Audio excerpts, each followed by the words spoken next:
allowance of how many times you can be present or not is changing because you have more possibilities. So please welcome. And then having said this logistical stuff, I'm really pleased to welcome Perry Kulper and introduce you, which will be introduced to you by Valeria Federighi. So thank you everyone for being here today. Okay, thank you Saskia and everyone for organizing these wonderful lectures and for allowing us to have Perry as a guest in the cycle of lectures. So just a few words before I give the floor to Perry. Perry Kulper is an architect and he's an associate professor at the Taubman College of Architecture and Urban Planning at the University of Michigan, Ann Arbor, where I had the pleasure of meeting him in a few years ago, in 2012 now, so a bit of time has passed. Unfortunately, I didn't take his course that he was teaching there, which was really a rookie mistake. I'm still beating myself up for not taking it. But in any case, luckily we had the possibility of having a few exchanges and we kept in touch, so that's great. So Perry shared with us what I think is one of the greatest bios that I have ever read of academics. It's a real fun to read it, so please do. Just a few notes. He graduated at Columbia University. After graduation, he worked in the offices of Eisenman Robertson, Robert Stern, and Venturi Rauch and Scott Brown. And then he moved to Los Angeles to teach at SciArc for more than 10 years. And after that, he moved again to Ann Arbor to teach at the Taubman College of University and of Architecture and Urban Planning at the University of Michigan. He was the Sir Bannister Fletcher visiting professor at the Bartlett School of Architecture, UCL, in 2018 and 19. And in 2013, he published with Ned Chard, the pamphlet Architecture 34, Fathoming the Unfathomable, Archival Ghosts and Paradoxical Shadows. So I will leave the floor to Perry and look very much forward to his presentation and the discussion. Thank you so much. Thank you very much, Valeria and Saskia, and to the student group and the school for inviting me. Sadly, yes, I made a rookie mistake in not chasing Valeria down when she was here, but we've kept in contact, and super happy that she's there with all of you, and I'm happy to share some things this morning with you, or this afternoon, I guess. There, last night I made a rookie mistake. Last night, I decided that I'm going to talk about some of my work. But what I'd like to do is take a quick, almost Instagram feed like through some thesis work that's been accomplished here at the University of Michigan. What I'll do, there are a lot of slides, so please bear with the speed.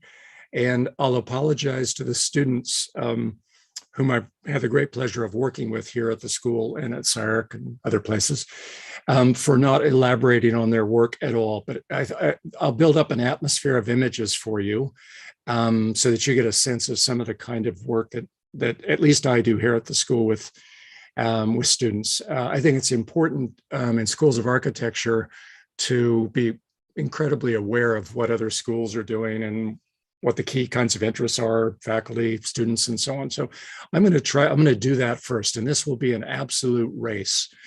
And then I'm going to go into the probably less interesting, certainly less interesting work, which is mine, and I'll spend a little bit more time there. So I'm going to share a screen with you. Again, thank you all for turning up, and let's see if I can get this to happen. So I'm just going to make a handful of key points. I'm guessing you can see that. Is that true? Yes, perfectly. Okay. Okay. So I've selected some images. This part of the talk is called Some Colors. And each of the thesis units that I work with, I just give a color name to. I've done that for about the last 7 years. And I'm going to show you 40% of the students that I've worked with, a few images of each over the last 5 years here at Michigan in Thesis.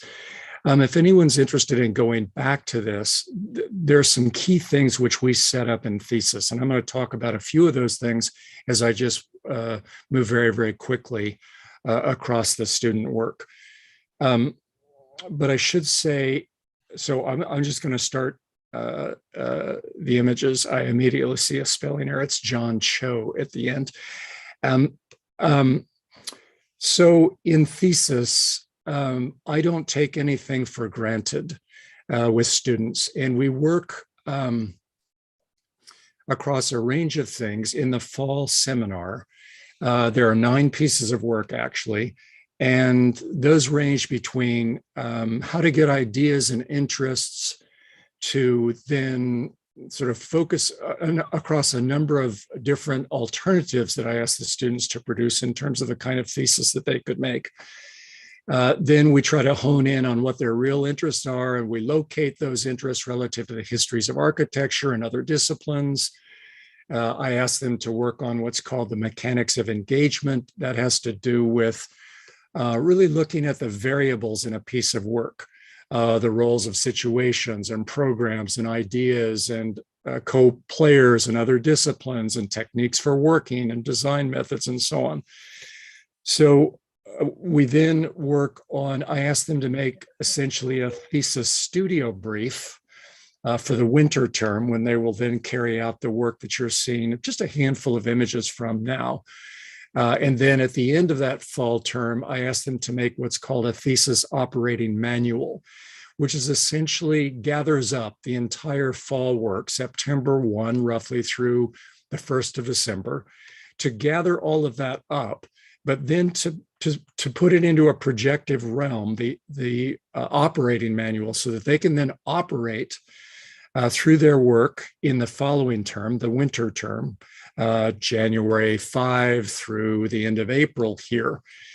So that's the first part of the fall work. There are 6 phases to that work, and I've just identified roughly those.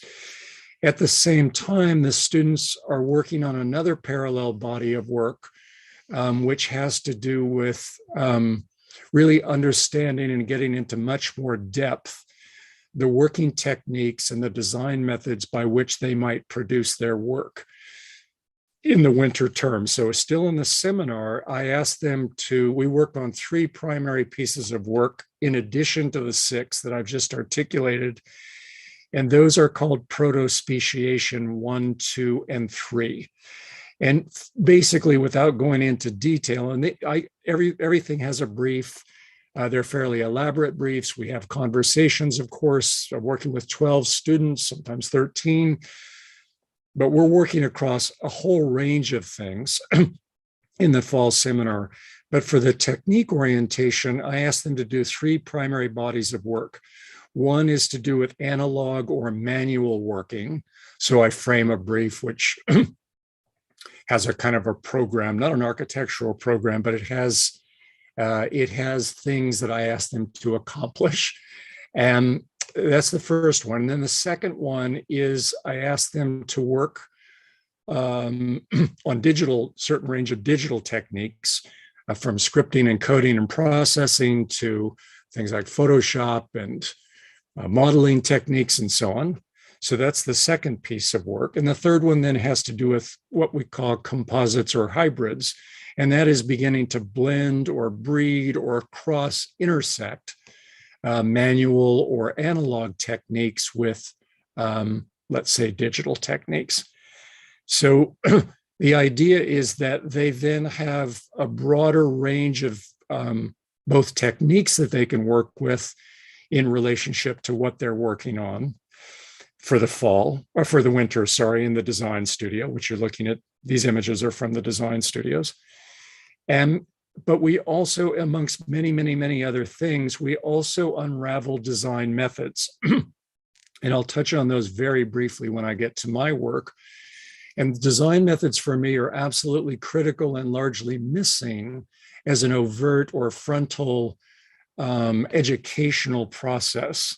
We all work methodologically when we produce work, whether it's a piece of writing, whether it's an object, an installation, the design of a building, but seldom are the terms of design methods made explicit in terms of the range of kinds of methods there are, where they come from or where they originate, what they do well, what they don't do well, how they interface with other design methods, how authors interface with them, and so on.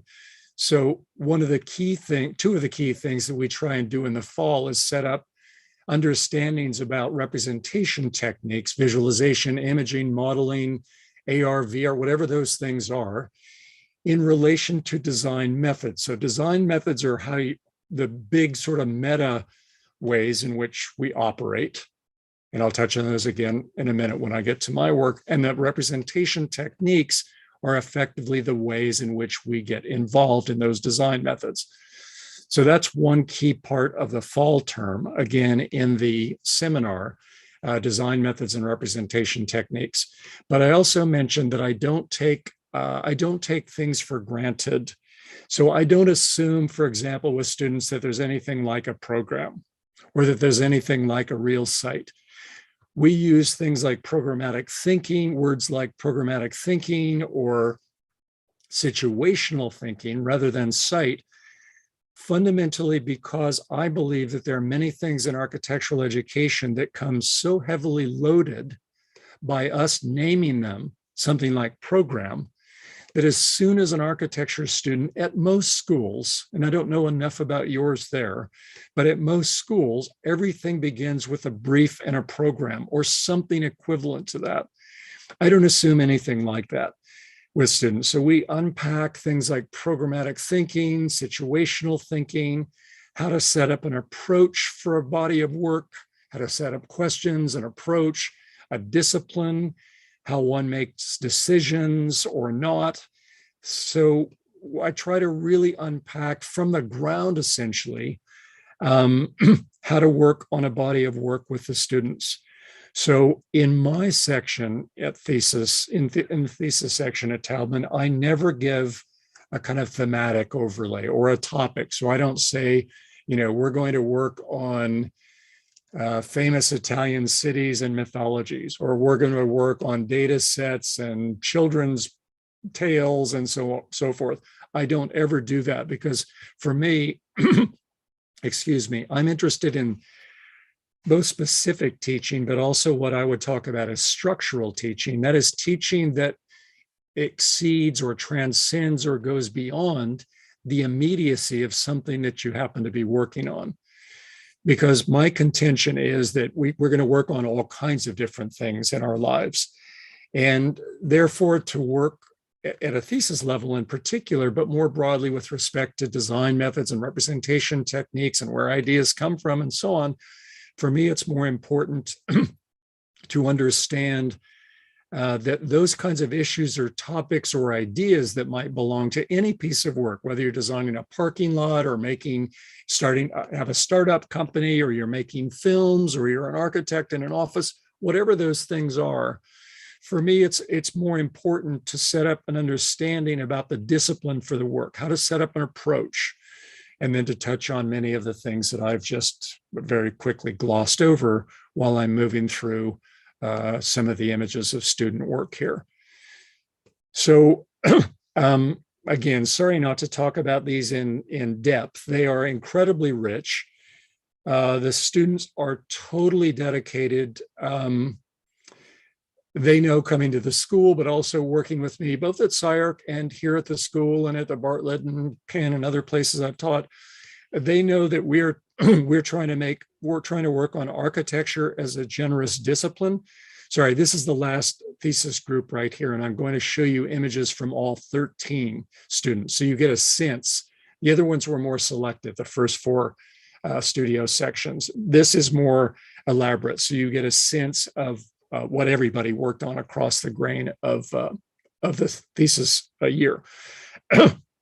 But we believe that architecture, first and foremost, must be generous. It's a cultural project. It is not professional training. Professional training is a part of it, but architecture is a cultural project. It participates with a history of ideas. It participates in all kinds of other schools and educational models and so on. So first and foremost, architecture must be generous. Secondly, many of the students who come to work with me are interested in breaking patterns, breaking things that they've done. They don't want to do what they've done before they turn up.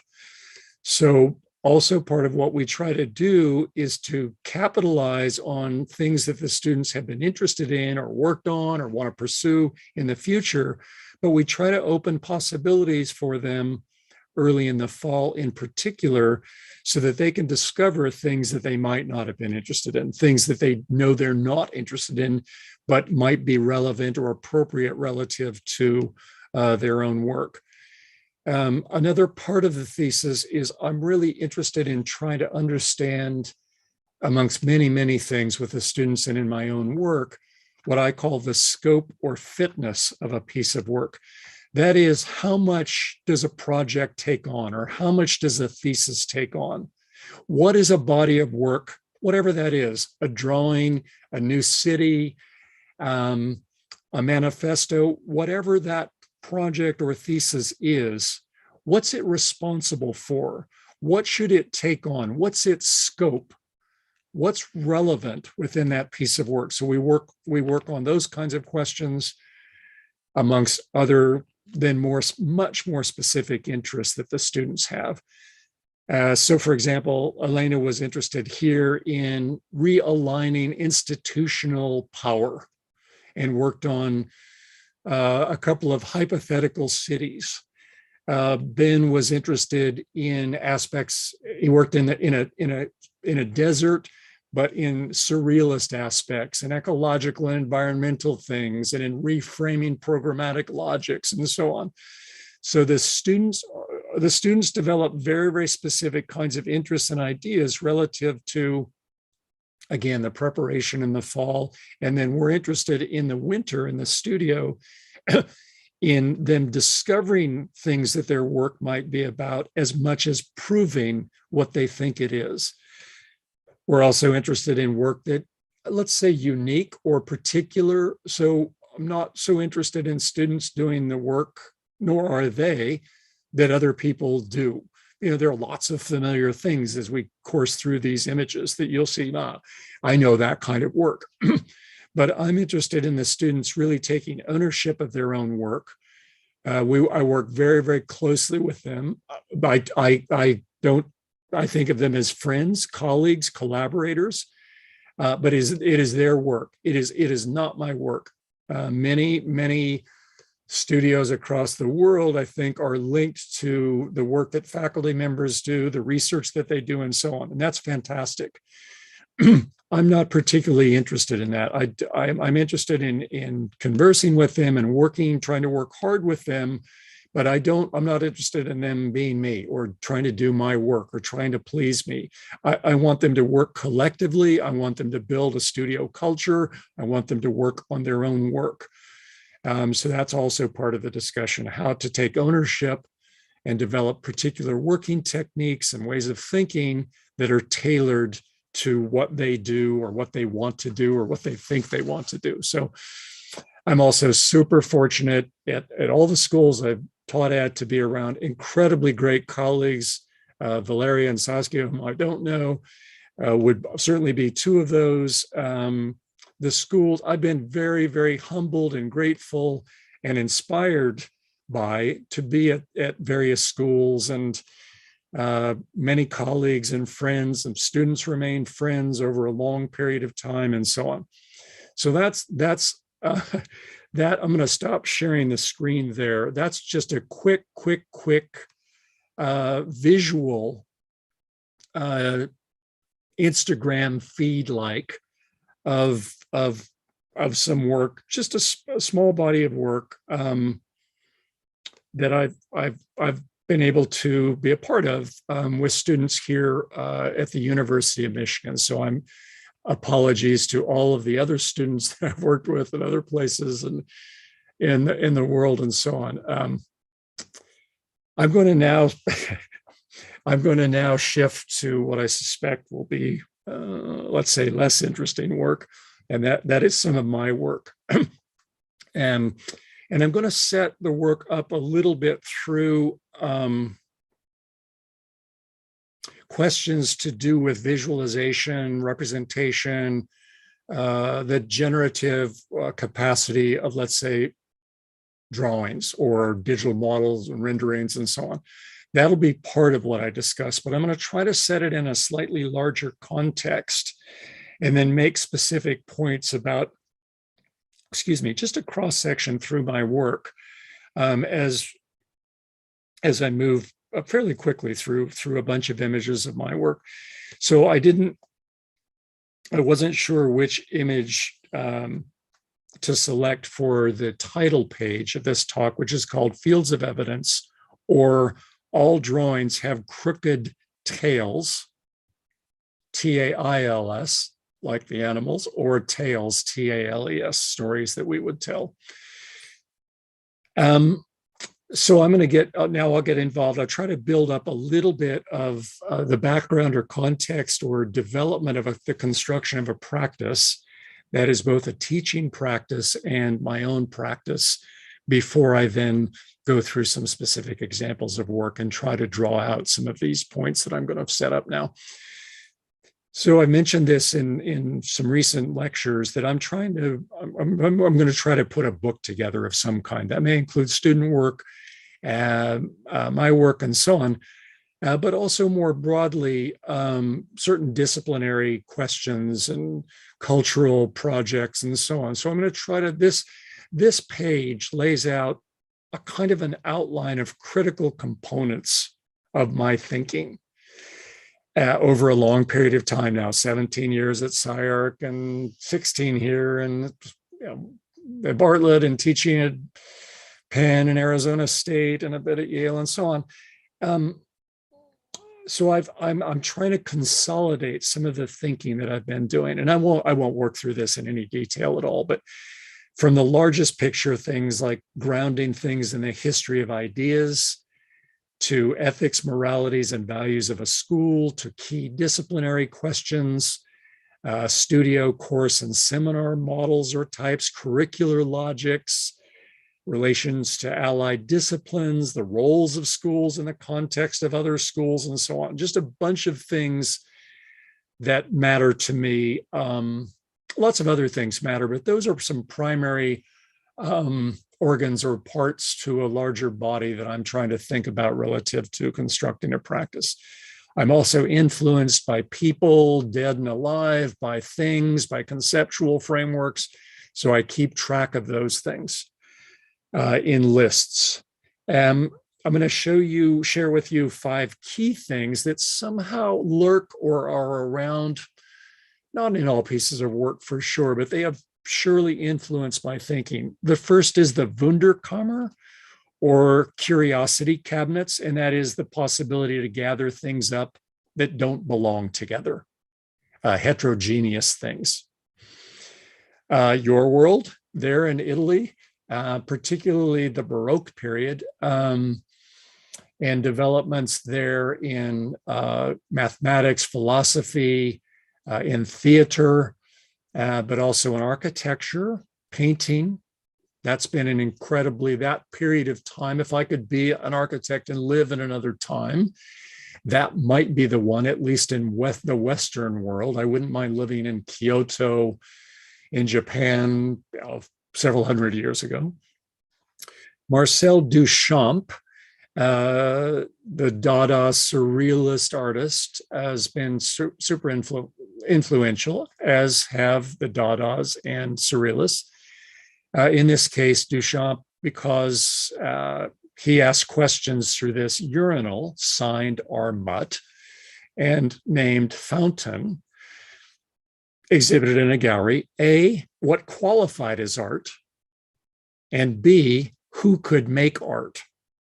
So, I could make this, and I could hang this in a gallery and qualify as art. I'm not an artist. So this is a super important piece to me. What constitutes architecture, spatiality, buildings, objects, landscapes, and who can make them, not who, only people. Valeria mentioned I worked with Denise Scott Brown, Bob Venturi, and John Rauch, and this was the second book I read at grad school called Complexity and Contradiction, and I would recommend it to everyone. My interest in ambiguity, the difficult whole, both and so on. There are many things, and I worked very, very closely with Bob in particular, but Denise as well when I was in the office for 5 years. And then lastly, Matthew Barney's beautiful project called Drawing Restraints, in which Barney essentially restrains himself or makes it difficult for himself to draw. And he did this so that he could develop new creative muscles or techniques in different situations. So this is one of many where he invented a way to not allow himself to do what he normally does, basically. This is a key image. I always talk about this in talks. This is a key image for me in terms of things that I often return to, ground myself in relationship to when I do a piece of work and when I teach. So at the top, I'll just go through a couple of these. Augment schematic design. Expand the roles of representation, avoiding what could be talked about as the crisis of reduction or reducing things too quickly. I'm interested always in increasing my formal, material, and tactical range, because in different situations, I need to call on different kinds of things that I know or don't even know and might need to invent. I'm interested in the techniques by which we work, so probing digital behind the scenes at the moment, trying to get inside of digital softwares and logics to see what the potentials are. And then something that's really, really important to me, and I'm not sure I do this very often, but I try to make decisions or make considerations at cultural levels, at disciplinary levels, at institutional levels, that is where we teach and work educationally, situational levels, that is in which situation I'm working, on my thumbnail, across the street, in a painting, and then at personal levels, ambitions, goals, drives, motivations that I have. So I try to think about the work that I make touching those 5 key areas, because I'm interested in a kind of trying to be generous, contribute, participate, and enable multiple kinds of audiences into what I do. And then relational structuring, that is the type of relations, the duration or length or temporality of relations, and then the weight of relations. And that's a mouthful. But relational structuring has to do with the way things are structured temporally in the world. And that doesn't mean physical and material things only. That's conceptual conceits, abstraction. Lots of things are structured relationally in my world. So I always use this example. A wooden pencil like this it's a thing, and I've used a lot of them, but it is also structured relationally with respect to things. It's a wooden pencil. So things like deforestation, mass production, the history of writing, censorship, the erasure, my ability to erase things as a form of censorship, and so on. So the pencil is structured amongst a bunch of relationships. It belongs to many sort of worlds, and different situations allow those different parts of worlds to become frontal or graspable to us in experience. And that's a much, much, much longer conversation. Anyway, I won't elaborate more on these, but you're welcome to have a look if you'd like to at some point. I mentioned design methods are important. I've identified 14. If you took a program, one program, an office building, and used each of these 14 methods, designed 14 office projects, they could be radically different, just because the methods do different kinds of things. So these are 14. There are many methods. I've just identified them. We use them in different combinations. We're sometimes aware of using them. Sometimes we need to invent them, and so on. For me, this is absolutely foundational to being an architect. How to work. What are the methods by which we can work? Absolutely architecture 101, ground. Same with representation techniques. So also, I keep track of things. So drawing thoughts, various ways to draw, making marks by hand, cutting paper, transferring letters, downloading images, digital techniques, combinations, hybrids, number 11. 6, drawing as a ground to open default assumptions. So I assume also that drawings can play, representations, visualizations can play radically different roles. They can be rhetorical, they can be operational, they can allow you to discover things, they can allow you to visualize ideas. So I also think about the roles that, say, visualizations or representations or imaging, whether it's film, photography, drawings, sketches, whatever. I think about the roles that they can play as much as what they can do and how we use them.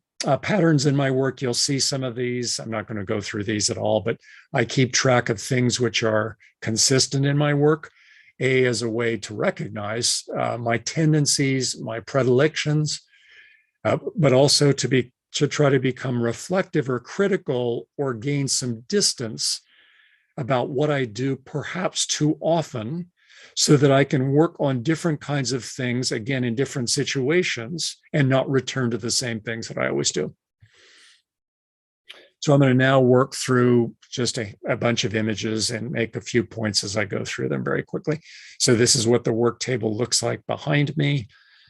And this is where I'm looking at you from my iMac. So I work a little bit on the machine. And then a kind of an emerging kind of workspace would be something like Instagram. So now some projects, let's say. I'm interested in working amongst many other things at different speeds. So these are projects. They're made very quickly. I'm interested in the use of language as a form of representation to work. So I made a bunch of little ditties, a bunch of little just phrases as projects. Digital mania. Architecture as a fast change artist. Architecture that winks, growls, and texts us 2 steps across the site while changing land use values on the run. Surreal materiality. So those are all projects for me. I won't work on them directly. 3 houses in 1. Spatial ventriloquism. Erase the drawings to produce architecture. Where is the plan? When is the time of rendering? So these are all projects done very quickly, as a way to alter the speeds by which I work, but also to increase my conceptual and imaginative skills, let's say. So those are projects. There are other kinds of projects. So in the early 90s, we were taking students at SCI-Arc, myself and 2 other faculty members, to the deserts or the American Southwest landscape. And we were doing projects with them located there. We would go out for a week, spend time. And I realized at that time that, we're out in the landscape. We were talking about landscape issues, the histories of landscape, structures of vision, who occupies them, how do we navigate them, and so on, the wilderness. And I realized I knew virtually nothing about the landscape. So I set out an objective to myself to make 1-a-day drawings. These are 1 a day, normally between 45 minutes and an hour and a half, to make 1 landscape drawing a day. And I set up a common format, 2 layers of white trace, paper, 18 inches by 24 inches. There's a 9-inch by 12-inch image. And I just made them 1 a day. I'd get up, I would shower, I would eat, and I would make one. Anyway, I made 750 of these, and I was living between Los Angeles, Philadelphia, and Cambridge, England, where Amy was doing a PhD. So I made them 92 through 2004, and I was super irregular. I didn't make one a day, and I wish I had, and I will pick these up again. But anyway, there are 750 of these, just as a discipline, or to do with repetition, just practicing something over and over and over again. Then when I left Denise and Bob's office, I moved to Los Angeles, and I quickly got some commissions. One for a small guest house in Montecito, California, near Santa Barbara. I was invited to an international competition in Germany for a house, and this is the final proposal. And I had another real commission literally immediately upon moving to Los Angeles for a small house in the desert. And I'm just showing you some of the images, some of the final images that I made for this house to give you a sense of the house, but also the kinds of techniques that I was using. I was using very conventional working techniques. I was thinking, at the time, I thought I was thinking in a reasonable way or interesting way about the work, linked to the client interest in the desert and materiality and experience and how to think about ideas and how to represent them and so on. So this is 1990, ages ago. And I realized that I was quite limited at that time. I just started to teach at SCI-Arc. I was amongst giants, in my opinion, really important contributors, participants, educators, architects at the school. And I was just trying to find my way. So this is also done at the same time, essentially, this, and then modeled lately. This was a small house project for Cambridge, England. Anyway, I realized that I needed to enlarge my world as a result of making these early projects in basically 1990. 1991. If I was going to, work and teach for 50, 60, 70 years, let's say I lived for a long time. So I remade essentially that desert house that was, I showed you at the end, the graphite drawings and the sort of smudgy drawings and so on. I remade that house, parts of that house, through what I called aspectival drawings, or critical fragments of that house. So these aren't plans or sections or elevations or perspectives. They are sort of analogous drawings to critical parts, critical fragments of what that house might become. So this is the first time that the architectural drawing began to open up for me in terms of allowing me to work differently than I had on a range of things that I didn't know how to work on through my conventional and great architectural education at Cal Poly in San Luis Obispo, and then at Columbia in New York, and then in the offices that Valeria mentioned. Hugely grateful for opportunities to work with amazing people at great schools.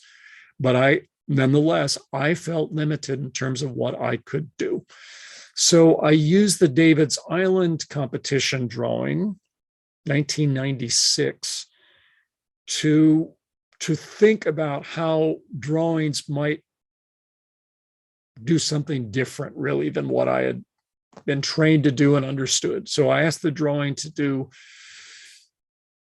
three things here. One, to allow me to use different languages together. And I'm going to go back. So, you see things like the use of words. Horizon is pictorial, but also a strategic notion. Using things like notation, using found imagery, note making, using figurative pieces, using indexical things. So I was interested in mixing languages because I didn't know how to convert all the things I was trying to think about, let's say the ideas, into a consolidated or synthetic form of representation. So I couldn't make a perspective of this project.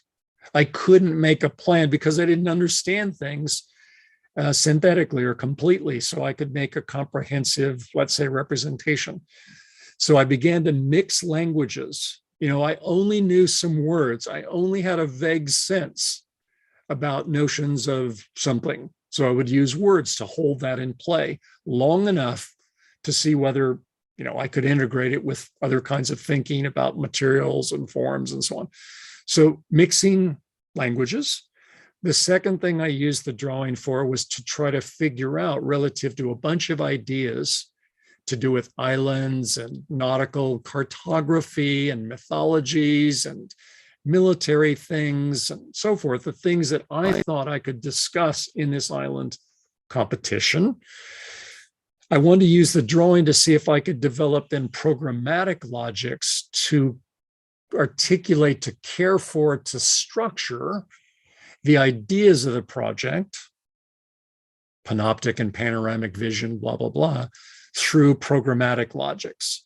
So there are things like steam lines and landings for mythical sea travelers and an axis of mutiny and a polished metamorphic rock garden, camouflagic surfaces, multiplied officers' headquarters. So those are the programmatic logics that try to touch or structure the key ideas in the work. And I use the drawing, and I'm making yellow pad, legal pad drawings and notes and so forth to allow me to get a leg up on programmatic thinking. And then thirdly, I use the drawing as a thing in itself. So now the drawing wasn't just projecting a project or a thesis, it was a thing.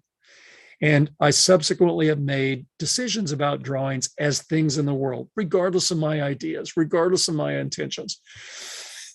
So that was a critical drawing to me. And it's made of layers, and I sort of kept track of the hours, and it's the longest drawing I've made. It took about 125 hours technically to make the drawing.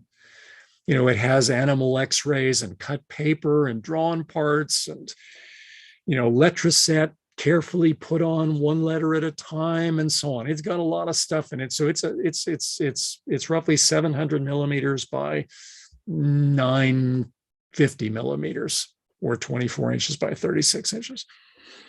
Technical drawing of the architectural components.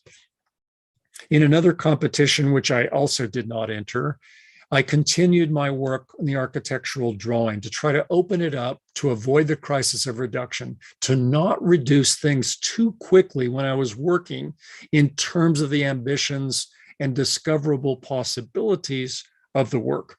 So this is called a thematic drawing, for example, and it's the key ideas really for the museum competition. It's just a visual thinking. It's not just thinking in my head. It's not just a sketchbook. I'm trying to commit as a designer, making design decisions in the drawing, to the key ideas in the project, the key themes. These are called cryptic site drawings. And again, when I make drawings like these in particular, I give them very, very particular tasks. So I don't sit down and say, I'm going to make a plan, or I'm going to make a section, or I'm going to make a composite drawing. I say, what am I trying to work on? And I then try to develop a drawing or drawings that work on those questions. So in this case, I was trying to develop the kind of DNA, the deep structure, the chromosomal makeup of the museum through indexical and notational means. For example, in this particular pair of drawings. Or in this one, I'm trying to work on the Greek muses and their influence, their possible influence in the development of the museum. For different reasons, I'm interested in where museums, at least in Western culture, came from, the Greek muses. So this is a drawing which tries to explore the influences of the 9 Greek muses through a set of drawing instruments that belong to a surface, an alabaster and marble surface in the museum and so on. Then I also make what I call bridging drawings or shuttle drawings, where I'm moving from one or a couple of drawings to the next one to try to carry forward one style of thinking, one set of interests, blah, blah, blah, blah, blah, from one drawing to the next without losing track of what I'm trying to work on, A. B, introducing other things that need to be worked on, and then also transforming the work as the work develops. So this is called a proto-formal drawing, and it's a kind of a section-ish. I use ish a lot, an approximation of a kind of a section that also has a lot of loose things still. Approximations, words, chunks of paper that might be part of the discussion, some geometry, some material possibilities. So I also let drawings, not these renderings, but I let drawings have a lot of room in terms of how certain I am about things. You know, something seems interesting to me. I saw a film last night that seems related to the work. So I make a note in handwriting on the drawing about that film as a way to keep the visual field alert, the field in which I'm working alert to potentials. So I'm interested in erasure as an architectural and representational activity. This was for an unfinished house project. I'll go back to developing work quickly. This is called fast twitch. That means fast twitch muscles. We have slow twitch and fast twitch, amongst other kinds of muscles. But I was interested in working quickly. So I developed 3 proposals for a house. This is one of them, just one image, one drawing for this. This is the second proposal for the house, and these were numbers 2 and 3. But I'm going to show you a few images from the first proposal, which is the one that got developed a bit. As I mentioned earlier, I work on yellow tablets as well. Sketches, research, notes to myself, a piece of music that I heard that might be influential, someone I might need to talk to, whatever. And there are a lot of these for each project. So this little desert house, there's 50 or 60 of these. And these are just examples. And then the drawings for this particular house, which started with simply an idea about ground, sky, and horizon. I said, okay, you're going to make a desert house, let's say programmatically, roughly, and you're going to work on questions of ground, sky, and horizon. And as I worked, all kinds of other ideas came into play, and that was fine. But I also worked as a way to work quickly. I worked through a form of analogical thinking. That is thinking through likenesses. So for example, this object is like a streamlined trailer crossed with a prehistoric animal. That's a form of thinking to allow me, this is where you eat and store things. This is like an angelfish. This is like an empty game board. So there are a lot of likenesses in this project that allow me to ideate quickly. The drawings take a while, but to get ideas quickly so I could generate the work more quickly because it was taking me a while. Anyway, there are a series of landscape milling machines that mill basically the landscape, and they mill the garden surface. They mill these kinds of things in the landscape.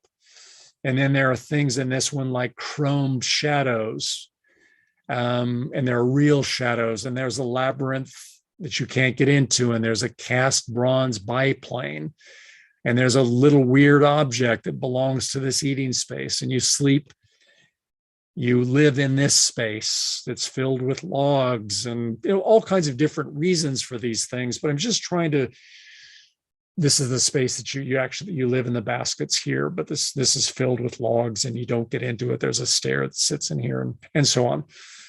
This is the kind of thinking, analogous thinking, working quickly in 2004 to try to generate this project. And then there was a quick SN worked with me, and we modeled quickly that proposal in 2006-ish. Then in the Prague Biennale, 2005, the year that our daughter was born, Ella, and just parenthetically, it is her happy birthday today. So this is a super, super, super, super significant day for me. Anyway, she was born at this time in 2005, and I worked on with 2 former students, Johnny and Mark, what we call the Metaspheric Zoo. And these are some images of what's called a strategic thematic drawing, which I'll go back, which is essentially this 15-foot long drawing that basically takes a key themes, ideas, and tries to visualize those sort of strategically. So it's not a spatial proposal, but there are characters, there are temporalities, there are programmatic logics, and so forth that belong to the project. And these are just close-ups of the base digital image. A few years before Valeria got here, till recently, we had a program called Research Through Making here at the University of Michigan. And I got some funding in the first one in 2009. And with Justin, we worked on what is called Spatial Blooms, the proposal. And we were interested in crossing landscape elements, landscape types, and landscape biologies towards understanding architecture, spatiality through alternative temporal logics and spatial material and even amaterial logics. So there are indexical and notational landscapes in this. There are fabric predators. There are test tube berms. There are zipper blooms and so on. And these are some of the images that we produced in the end for that project. My dear friend, Gretchen Wilkins, who is now the head at Cranbrook, asked me and allowed me to participate in a book project. I think 30 people around the world that were asked to make 2 pages in a book dealing with documenting urbanism was the kind of program. And this is just a close-up of the 2 pages that I made for that book. I wander around in my work. I'm not a researcher. Design research would be as close as I get. I'm probably more trying to be a designer. Anyway, I was interested in the Titanic, the images of the Titanic, the cruise ship on the bottom, the National Geographic images of the Titanic on the bottom of the ocean. And I started a project that I called Below the Horizon, and I started it with, I was trying to autopsy or essentially examine those images as a way then to produce eventually a proposal that for the ocean, that a surface that moves around the ocean and does all kinds of different things. And I get asked to do, like this talk, many things. I'm super grateful, very, very honored, humbled to do that. So a friend of mine, Jim Barton, was studying. She was starting a new website, new journal called Edge Condition, and she asked me to make the cover for the first issue. So I basically made 3 forms of clouds called Cloud Veil, and I basically was trying to erase my own work as a way to participate in that. I've been interested in erasure. So I tried to erase Vermeer's The Art of Painting to see if I could produce the art of architecture through erasure. A very close friend, Coy Howard, and I, when SCI-Arc moved downtown in 2001, made a series of speculative rooftop houses, of which these are very poor images of plans that I then drew, a couple of them behind me, 2 years ago. We did 1 million drawings, but I finally made some drawings just to consolidate the plans in this case of those houses. I've been interested in building envelopes. So these drawings, the entirety of the drawing, looking at building skins, basically, envelopes. They're just speculative drawings, speculative, using the drawings to speculate on what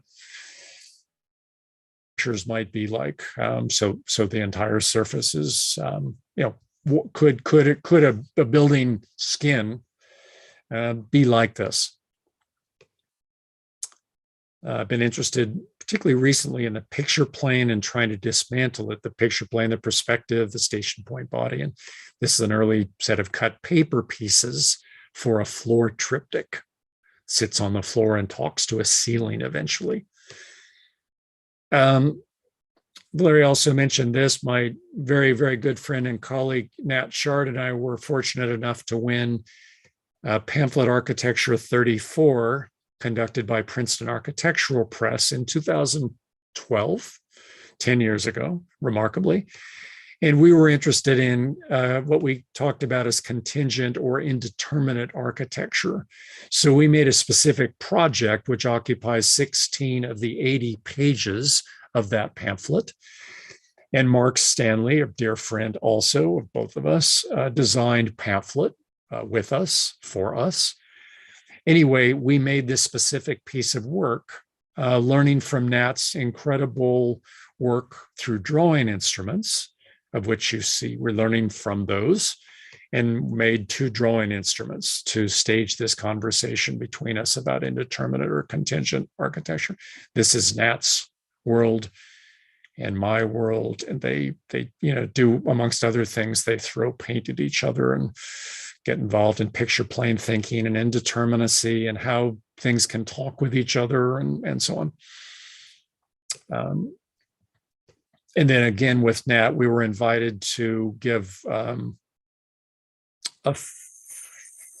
4-day workshop in Winnipeg 5 years ago. And also in combination with that workshop at the ICA plug-in gallery, we were fortunate to be asked to stage an exhibition. And these are some images of that exhibition. And you can see some of Nat's work. And then when I was at the Bartlett as the Bannister Fletcher visiting professor, Nat and I were also invited to stage an exhibition on the ground floor, essentially a good part of the ground floor at the Bartlett. So this is another exhibition of our work. Very, very grateful to the Bartlett, to people in Winnipeg, to everyone who's been gracious, enough to be interested in what, in that case, Nat and I are up to, and in many cases, in my own work and student work. I'm going to show you a series of what I call speculative house, garden, and landscape proposals. So I was interested in 2018, not about, I don't have digital skills really. And I was interested in learning some Photoshop skills. So I set out a kind of a program for a house, a garden, and a landscape. And I made images to try to work on that kind of a program by learning just a handful of, for me, brand new Photoshop techniques. And what I do or did in these, and there are about 150, and I'll just move through about 35 of them, so about a quarter of them. What I do is I just find something online, an image or two, or an image of my work, or a combination of those things, and I just begin to work with them, cutting, pasting, scaling, some paintbrush things, once in a while, the transform tool, and so on, just to really rehearse, just to begin to understand Photoshop operations. How do you work with Photoshop? But towards this goal of these sort of programs of the house, garden, and landscape. And I think of these as aerial views, as drone views, as kind of plannish, to give myself some restraint or bracket so I can work. Anyway, I just work on them quickly, an hour, 2 hours, 3 hours tops. And again, I'm a neophyte. My skills are very, very, very basic, and they're not developed even as basic skills. So anyway, I also learn a lot from these. I increase my material and formal vocabulary. They're fun. I can work quickly to develop those kinds of skills, increasing all kinds of things. I use my eyeballs. I try to make design judgments. Should that be bigger, smaller, more or less red in relationship to other little ideas that I'm trying to work on. So they're fun. One-a-days I would recommend for everyone.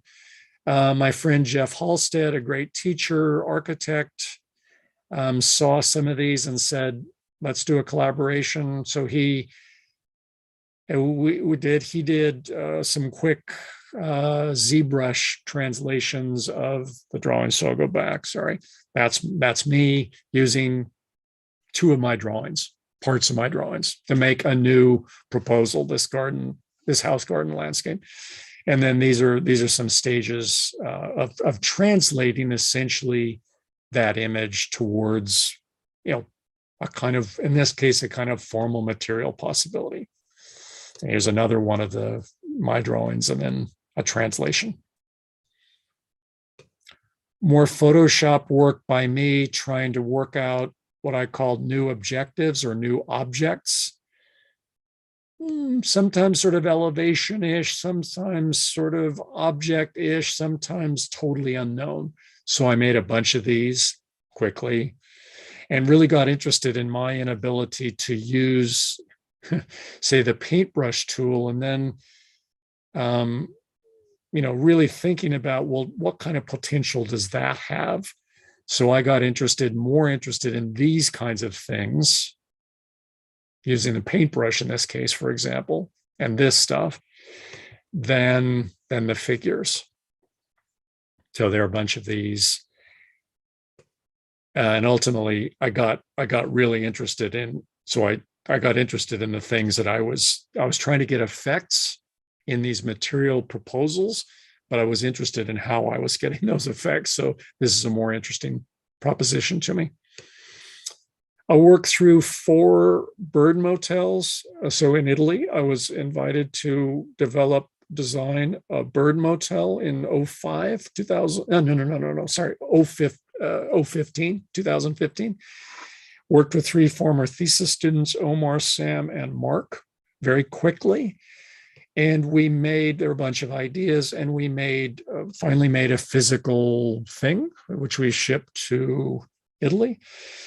And it's the first of, as I mentioned, 4 bird motels, a kind of an ongoing project that deals with human, non-human relations and surveillance in the sky, and the sky as a potential place for architects to work, and so on. So there are a bunch of ideas attached to that. And then another good friend who's part of a group called Drawing Architecture that I'm grateful to be a part of. There are about 16 of us in that group. Mark is one of them. Mark also saw the project, and I said to him, I've thought about this, or we thought about this as an ecology of things that evolve over and through time. So we said, let's do a collaboration. Mark's work's great. Mark West, should know it. Anyway, so made a series of visualizations about what that bird motel might be like over and through time. And with Simone, who was in the Bluest Blue studio, said, got a little bit of seed funding from the school, and I wanted to make another bird motel. So we used some parts of that first one because we didn't have time or energy to model everything from scratch. But we made a second bird motel proposal, which is called El Dorado. And these are some of the final images for El Dorado. And it has things like dancing bird topiary elements, dancing bird alphabet topiary elements, and it has a stuffed technology garden, and it has a wind sail that's an homage to Wallace Stevens' 13 Ways of Looking at a Blackbird. That's the stuffed technology garden. It changes its material characteristics over and through different environments. So in some of the final images, we were also interested in using representation as a generative element. So we're not just trying to describe the project. We're trying to tell stories to allow the representations, visualizations, as I've done in former work, to try to contribute to the work, whether that's through construction lines and erasures and where tape gets placed and replaced, or whether that's beginning to build up certain photoshopic and modeling techniques to tell stories as a way to generate ideas and to work on a project. Then with Carl, we made a third bird motel, and I'm just going to show you a sequence of images. This one's called Skywriter, and it's an homage to Wallace Stevens, the great poet, and his poem, 13 Ways of Looking at a Blackbird. So Carl and I worked on a bunch of different digital models, imaging techniques to try to come to terms with what this bird motel, or there are several varieties what it might discuss. And these are just some of the images that were produced amongst many en route to, I'll show you a handful of final images in a moment. So it also is interested in human, non-human relationships, birds, aerial things, skies, telling stories, and it has things like an artificial weather garden. It has a talisman, it has a working log, it has a zoetropic restaurant, it has a theater, and it has housing and so on. Here's the artificial weather garden, the working log. And these are composite images where we're trying to use graphics, different views of the proposal to tell stories, to allow different audiences to participate in a way or ways in which they can enter the work. And then we're working on, with Carl again, what's called Tugboat, the fourth of the bird motels. And this is a first, what we would talk about as an inspirational image, not a project. With Nat Shard, I made what are called aerial diptych follies for a site called Orford Ness. And these are analogical drawings, which I made. And Simon helped a little bit with Photoshop. That project didn't go beyond these two-part aerial follies. But I then got some money, seed funding from the school to work on questions with Oliver, in this case, another former student, on relationships between imaging and digital modeling. So there are three proposals. This is the first one, called Lighting the Stage, and we're working on image digital modeling questions. And we just use the aerial diptych follies, which you can see, but they get modeled and we ask questions about things to do with imaging in relationship to digital modeling. So what's the relationship between wireframes, for example, and rendering? What about file sizes? Whoops. This is the workspace we're interested in. What about all of this in relationship to a proposal? What's the potential of all of this? This one with each of these three proposals is asked to deal with something particular, and this one's asked to deal with the world that it creates beyond itself.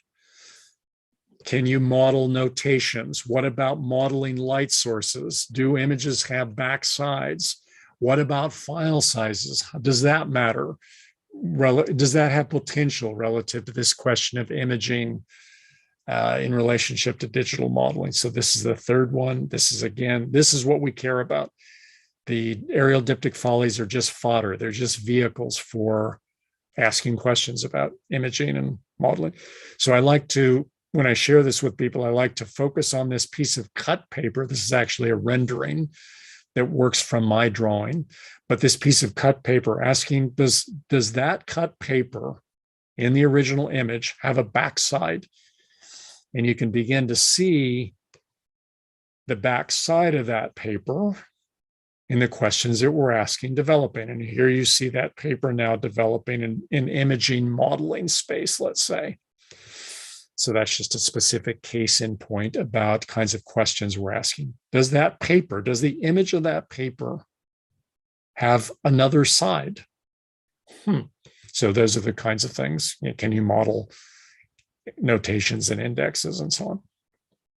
Wireframes in relationship to rendering. What's the potential discussion about that in relation as an image in relationship to digital modeling and so on? I'll move quickly because there's a few more images, and I know it's getting late there. I got another chunk of seed funding money from the college, Taubman, to ask questions about important, for me, precedents. Can we rethink those? So Chinese scroll paintings, Borromini's San Carlo in Rome, the shrines at Ise, the Noli map, demolished city in Turkey, and so on. So we made, three proposals. The first one is called Niche, and And these are final images to try to stage those important precedents, to me, a handful of selected ones, not inclusive, to see if we could use the staging of those precedents to understand them differently. Then we took the same precedents in strategy number 2 and knowing, which is basically how you organize things. We wondered if we could then use organizational strategies with those same things, same precedents, to understand them differently, to articulate the potential differently. So you see the plan of Borromini's San Carlo. This is Borromini's table, but all the elements are here. But in this case, they have now projective and tagging systems because knowing is an organizational system that also uses things like tagging. We introduce animals and gardening equipment as part of this discussion, other kinds of tagging systems to help us work on this question of these precedents with respect to an organizational. What happens if you organize them in different ways? And we generate some new things. We're not just moving things around, but we're generating new things as well. And then there's a final strategy, which is called Ryoanji reconstruction, in which we essentially use those same elements and some Japanese cultural and aesthetic influences that get woven into the work to really rethink the amazing Zen garden, Ryoanji in Kyoto, Japan. So I'm just going to show you some images, which in this case picks up on veiling and erasure as a kind of mini strategy within this larger Ryoanji reconstruction strategy. Then there's a kind of critical fragment strategy. So again, we're just using the same elements, nocturnal strategy with different modeling techniques. We're using those same elements, but now we're asking a different series of questions through this reconstruction of the garden at Ryoanji to see if we can understand something different about how we use histories, basically, how we use things that may have some importance. So this is a kind of construction site strategy, a mini strategy within the larger Ryoanji reconstruction strategy. And then a few sort of nocturnal critical fragment images. And these, for me, working with Kyle, have been the most productive in terms of rethinking how we would now actually redesign the garden. And then in this case, we're working with some rendering images of the construction site to see if we can work on the images now to understand something different about the reconstruction of this garden. So these are a couple of those images that have recently been worked on. And then one last project and a couple of other images. I'm working on a project called 2080, where I'm trying to get 20% of my effort, let's say in drawing and maybe space eventually, to do 80% of the work. My tendency is to put a lot of stuff in work. So I'm trying to critically reflect on my own practices to see if there's a way to work both representationally in this case, but also towards spatial outcomes to see whether I can get 80% of the content, the issues, the ideas, the juice, the relevance, the things that I want to try to communicate in 20% of the effort, let's say. So I'm going to stop sharing. That's the end of what I have. And I'm sorry that that went on much longer than it should have. But I just, again, want to thank everybody for turning up, for lasting this long, to Valeria, Saskia, the school, the students who put this series together. Super, super, super grateful, honored, humbled to share too many things with you. But last night I said, I got to show them some student things. I just have to do that. And I should have focused on that. But anyway, thank you all very much, very, very, very much for turning up and for, you may be sleeping or doing other work or whatever, but thanks for your attention. It's super, super, it's an honor. It's great to see Valeria again, to be in touch with her and all of you at the school. So thank you all very, very much. And to those of you on YouTube, wherever you might be out there, thank you for joining. Former students, friends, passersby, thank you all very, very much. So that's all I've got.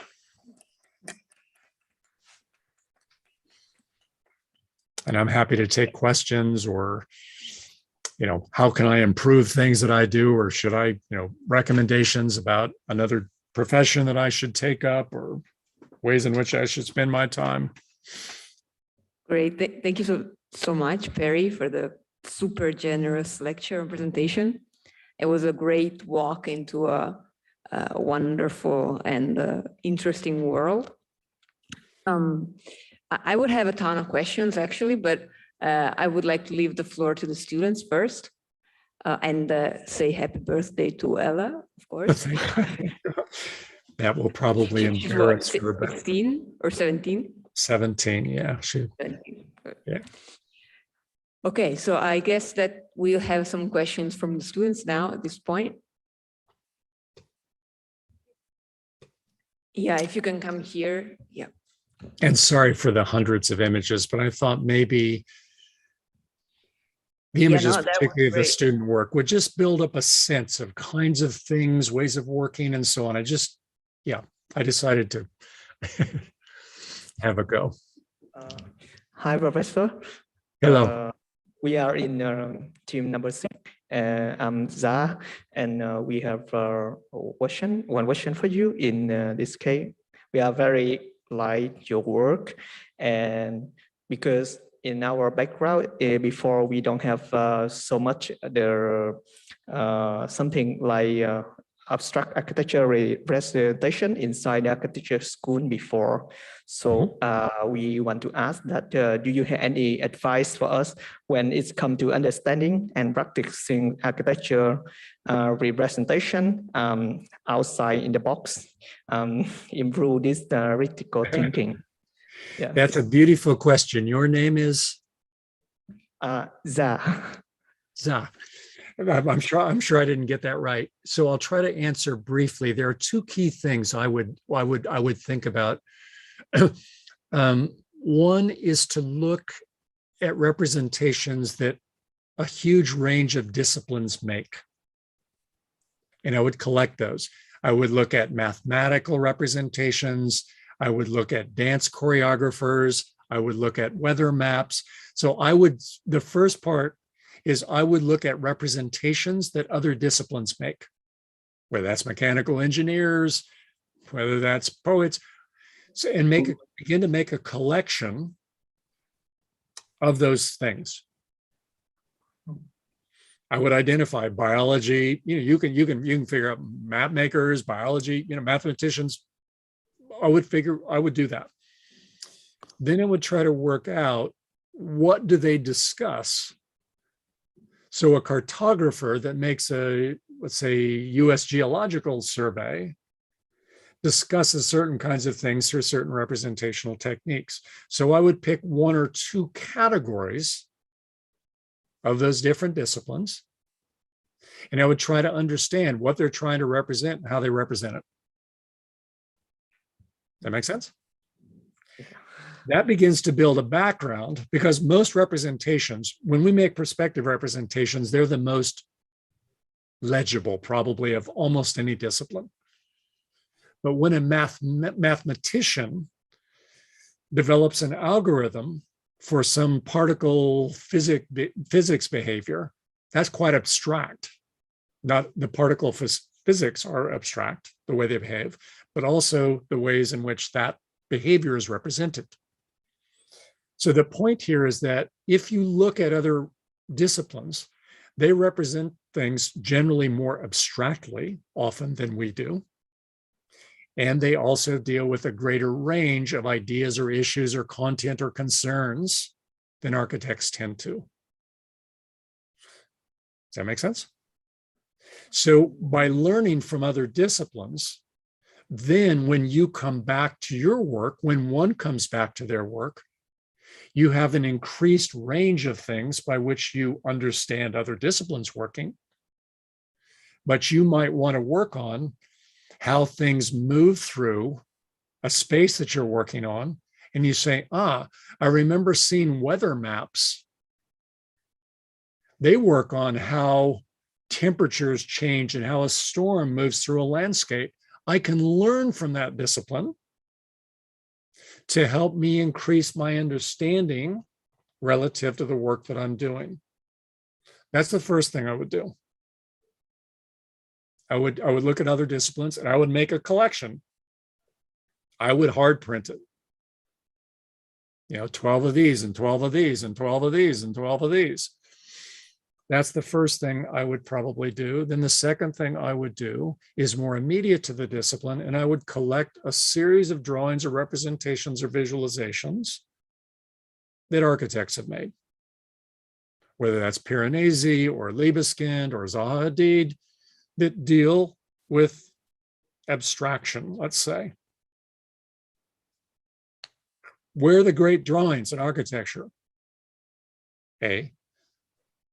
Eastern, Western, from cave paintings to scroll paintings to Libeskind, the Hadid, and so on. I would collect those. I would then try to find critical writings or reflections on those things. Who writes about Libeskind? Robin Evans.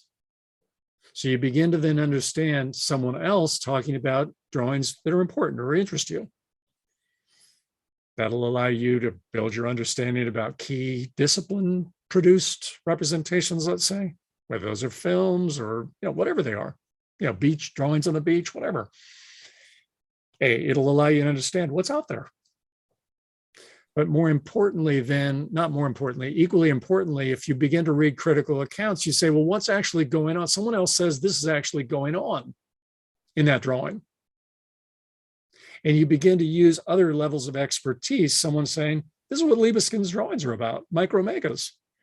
And you begin then to make a correlation between ideas that someone had, Libeskind, what someone says about the work, that allows you then to develop skills to look at your own work and say, well, if Libeskind was intending that, and that character says that, and I see that, then what do I intend? And am I closer to what I intend? And do I need to do other things to get closer to that? So beginning to understand critical reflections on other things allows you to become a better critic of your own work. So those two things, I would look at a bunch of other disciplines, how do they do stuff? And I would look at key representations in architecture to do primarily, let's say, with abstraction. And I would look at painting as well.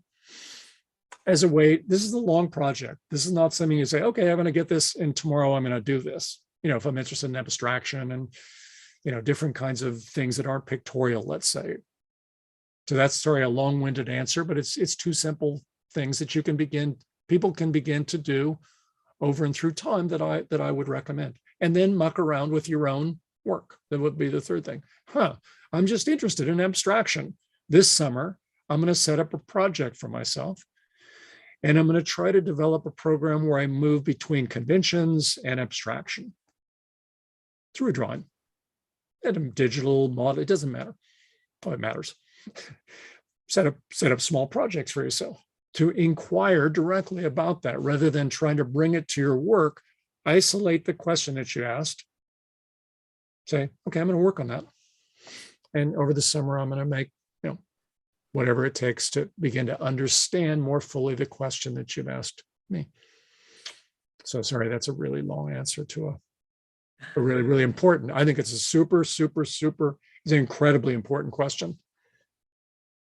It lasts with me. I'm not saying you're asking an interesting question just in the context of this conversation. I'm talking about in your lifetime.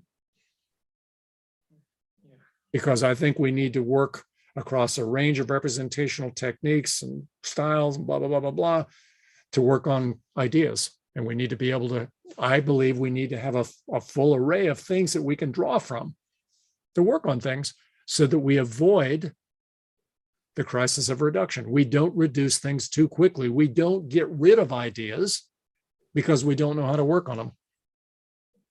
That's the fundamental structural condition of the question you're asking. It's not abstraction and representation. That's important that you're asking that. But that's not what, for me, that's not the root of the question. The root is, how do we keep things in play that we want to work on by having adequate techniques to work on them? And you're framing it through the relationships between abstraction and representation. Does that make half sense? Thank you, Professor. You're very welcome. It's a very, very beautiful question that you and the others have asked. It's important, super, super, super important. And I would look at the history of painting, because representation and abstraction is probably most evidenced, I would say, in the history of painting.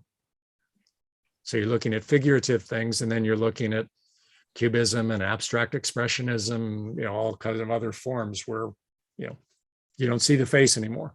You're not seeing the face, you're seeing other things. So painting would also be a key thing to look at. Thank you, Professor. You're welcome. You're very, very welcome. Yeah. There's another question. Mm-hmm. I love that you're all there, and looks like it's a beautiful setup there. Hello, Professor. First of all, thank you for the great lecture and the information that you shared with us. In the name of Group 6B, we want to ask a question about the shift in digital and hand drawing techniques. And our question is, since nowadays you are experimenting with different techniques and mixing hand and digital illustrations, according to you, is it valid to say that the hand drawing is still the starting point for any creative process, or the digital tools can or perhaps will replace it? Super great question. Your name from Group 6B? It's Kubra, but it's a collective question. Okay, Kubra, thank you for the collective question. You're asking a really another salient, important question. When I work with students, we try to work out early on which are more or less effective ways to work on work. So no, I do not assume that hand drawing, whatever we mean by that, and there are lots of kinds of hand drawings, not at all. I don't assume that at all. What I like to think about, and I don't enact this in my own work, but I try to encourage the students that I work with to understand the various techniques available to us, hand drawing, throwing paint at the wall, scripting, coding, processing, modeling, hybrids and so forth, to try to understand what's available to us, and then to try to become increasingly discretionary or making clearest choices about this maybe being a more effective way than this with respect to how we start. So no, I don't assume. It's a good question, because I am old school, as it were. I often will start over here on my drawing table, but that's not an effective, that's just because that's what I know. That's not necessarily appropriate. So the answer is that no. There are lots of ways. I believe you can start a project anywhere. And if you understand relational structuring, that you can make work that's generous to culture, brilliant work, something different than you've ever made, by asking relevant questions, irrelevant questions, and transforming things as you work. So I totally believe you can begin a piece of work anywhere. Technique-wise, ideas, anywhere. And if you begin to really understand how to set up a discipline for work, how to make choices and judgments, certain relationships to other things outside of yourself, there are a whole series of things that then allow that work to gain, for me, relevance, fitness, proper scope. So I'm answering in a slightly bigger way the question, maybe bigger. I'm saying it doesn't really matter how you work. It matters how you work on things, in my opinion. So to say, do I draw first, or do I make a digital model, or do I make a script? There are more and less effective ways to begin work, in my opinion. But to put that onus on yourself to say, oh, I have to start through making a particular kind of drawing, that's a lot of pressure. So I like to say, you can begin, this is sort of interesting to me, or this feels right, or I don't know, I'm just going to do it. But then increasingly, you can develop your critical and reflective skills and say, okay, well, I started that way, I need to move the work over here transformationally. So the simple answer to the question is no. I believe all mediums are viable. Hand drawing is not less or better than making Maya models, digital models. They're not better or less good to me. They just do things differently, and we interface with them differently, and they have different trajectories. They're not better and less good. You know, an old wooden board is not less good than diamonds. It's not less valuable to me. And they all have potential. They're not just tools. They're not, the ways we work are not tools. They're not, I don't talk about them as tools. They're allies, they're collaborators. They have their own intelligences. They have things that I learn from a Copenhagen ship's curve when I use it to make a profile. So also remember, I would recommend remembering that. They're allies, they're collaborators. They don't just do things for you. They have potential. They want to speak. Rhino wants to speak. It has 600 years of politics, philosophy, the picture plane, 1-point perspective, the self, the station point body. They speak, they are already speaking, and they want to contribute. Sorry, that's again a long-winded answer to a super, super, super important question, I believe. So thank you for that one. Thank you so much. You're very welcome. You're very, very welcome. And these are just my opinions. I'm a bit of an odd bird, admittedly, relative to what a lot of people think about, or I'm not. So take everything I'm mentioning, showing you with a grain of salt. I'm not seen normally as okay, this guy's totally, in front of us, and we know what he's doing and why he's doing it and so on. So grain of salt. Be cautious about what I say or show you. Great, Barry. I think regretfully that we have to close at this point. Yeah.